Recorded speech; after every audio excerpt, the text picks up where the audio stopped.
मुल्क तो कमज़ोर उन्होंने किया जिन्होंने 71 में तोड़ दिया। मुल्क तो कमज़ोर उन्होंने किया जिन्होंने सियाचिन, ग्लेशियर और लद्दाख दे दिया। मुल्क तो कमज़ोर उन्होंने किया जिन्होंने कारगिल जीता हुआ हार दिया।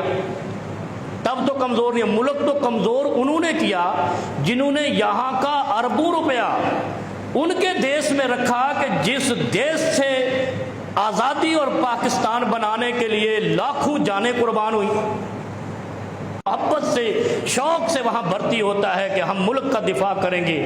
और तुमने अमेरिका के मफाद के लिए इस कौम के बच्चों को 80,000 नौजवानों को शहीद कराया। फिर भी सवाल 22 करोड़ आवाम से करते हैं कि ये गद्दार है, वो गद्दार है, वो गद्दार है।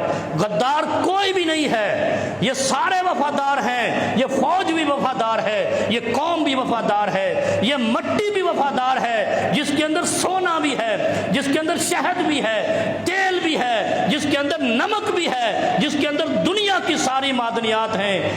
अपनी मिल्लत का एहतराम करो, अपने मुल्क का एहतराम करो, वरना नबी अलैहिस्सलाम ने तो फरमा दिया है कि वो कौम कभी खड़ी नहीं हो सकती, कभी फलाह नहीं पा सकती जो बुराई के सामने चट्टान नहीं बनना चाहती।